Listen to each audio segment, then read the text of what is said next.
Akashvani Imphal Ngangbam Nganthoi na pau pajari.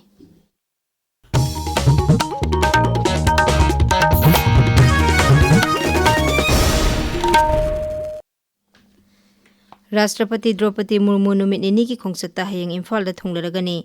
Rashtrapati na hayang Imphal da hek thungbaga Rajyapal Ajay Kumar Bhalaga unaraba matung Imphal gi mapal kangjebungda sagol kangjei sanaba yengani.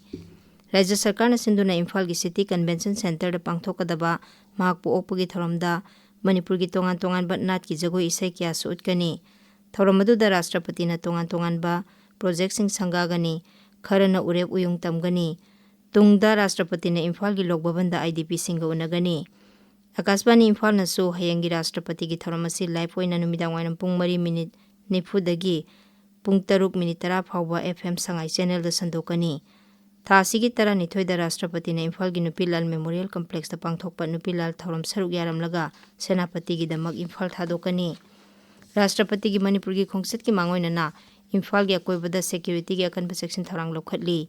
Maruiba thoram pangthokpham oiriba Imphal gi Palace Compound da leba City Convention Center gi akoibada Haujik Manipur Police yauna security force na pamdaba thodok thoktanaba ngak seli. Haujik numidang dagi hauna City Convention gi akoibada miyam chathok chachinda thingba khara thamle. Kaksing District Bar Association amadi JMFC kam CJJB Kaksing na puna sinduna ngasi International Human Rights Day thoram pangthokre. District Court Complex Kaksing da pangthokhiba thoram aduda tongan ba akhang haisingna Human Rights ki matangda wangangki. National Legal Services Authority amadi Manipur State Legal Services Authority ani gi mijeng makhada District Legal Services Authority Chandel amadi Khoringkhu Village Legal Aid Clinic ani na puna sinduna ngasi Human Rights Day thoram Chandel Jilla gi Lambung Village da pangthokre. Thoram asiga mari lenana dissemination of awareness on human rights, access to justice, free legal aid and assistance amadi strengthening of social inclusion and dignity haiba hiramasida awareness amasu pangthokhi.